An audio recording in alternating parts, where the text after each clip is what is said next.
What's up, YouTube? It's KO, video number 3.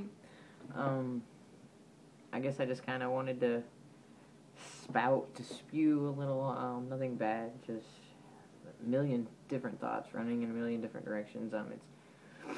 It's Tuesday evening now. I work nights, so I got to go into work in about an hour. When I get off work at 6 o'clock in the morning, my girlfriend and I are driving to Atlanta, which is about 6 or 7 hours away from where we live, and we're actually going to stay with some friends down there. But then Thursday morning, I have an appointment at the Feminist Women's Center in Atlanta to start my tea. So, super stoked on that. Sorry, my nose is itching really badly. Picking my nose on camera, how about that? Almost, not quite. Went to Gatlinburg this weekend, got a sunburn on this side of my body only. I don't know if you can tell, but not sunburnt, red, super white, super red, super white. So, yeah, this side of my face. We can't tell quite as much, but, anyway, I guess what I really wanted to talk about is just, how nervous I am to be starting the tea. Like, I know without a doubt that it's what I want to do. I've known for 4 years that I am a FTM, that I've known for about a year that it's going to be impossible for me to live my life with any sense of happiness whatsoever if I don't transition. I also know that it's going to be really hard to transition. I live in a very small town. I work in a factory with about 200 people from that small town, and my partner works there as well. I think a lot of my anxiety and fear is more so for her than it is for me. I know that I'll be okay. I know that all I'm doing is making my body, my physical body, match my mind, if that makes any sense. That, I don't know, I mean, I know that this is what I want. I've thought about it long enough. I've denied it long enough and tried to suppress it, I guess, and, try to find a way to live life without it being the reality of my existence. But I realize now that there's no way around it. I mean, it is what it is. I have to be happy. I have to feel secure. I want to wake up and look in the mirror. I want to get out of the shower and shave my face and see my chest and walk around my house with only a towel on, and things that may not seem that significant to other people, that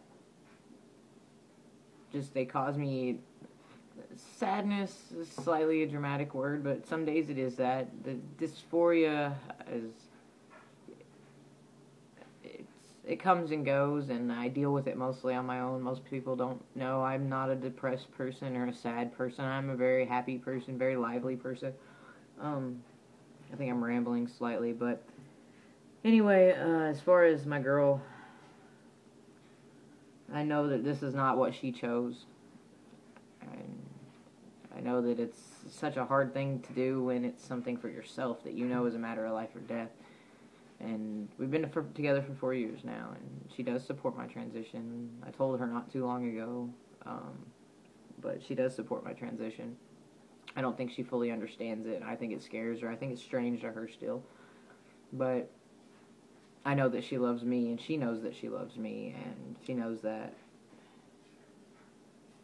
I'm trying to make the best decisions for both of our lives, I guess, in making myself happy. How do people deal with this, guys? I don't know. Like, how do outside people deal with this? Like, people are so small-minded, and I mean, I'm not even gonna lie, like, it's strange to me sometimes, it's weird. It's not something that you grow up expecting to have to deal with. It's not something that you grow up with friends that have this problem, and, people or family that have this problem, and, it's even more taboo than being gay. I've already had to come out once, and, I mean, and my family doesn't know at all.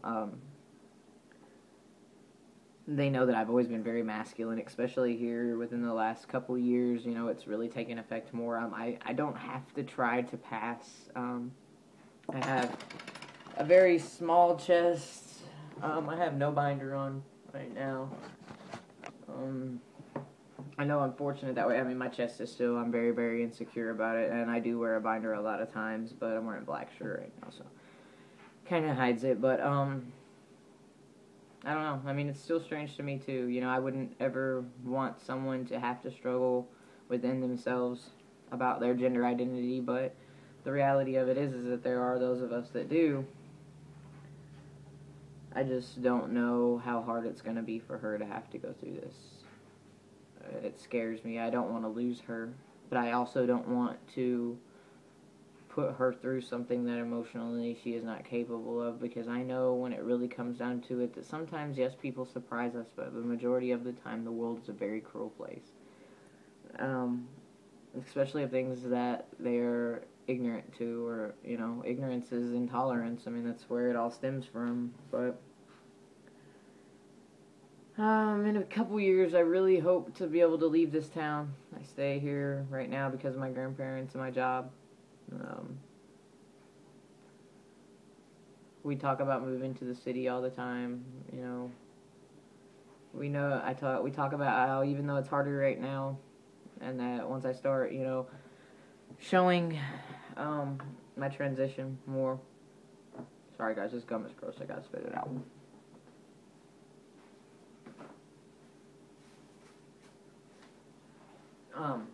Once I start showing my transition more, you know, I already grow facial hair, a small amount, and it's not real thick and it's not very coarse. So, you know, I've already become accustomed to watching for that, and I know it's going to be much more rapid and much more obvious, but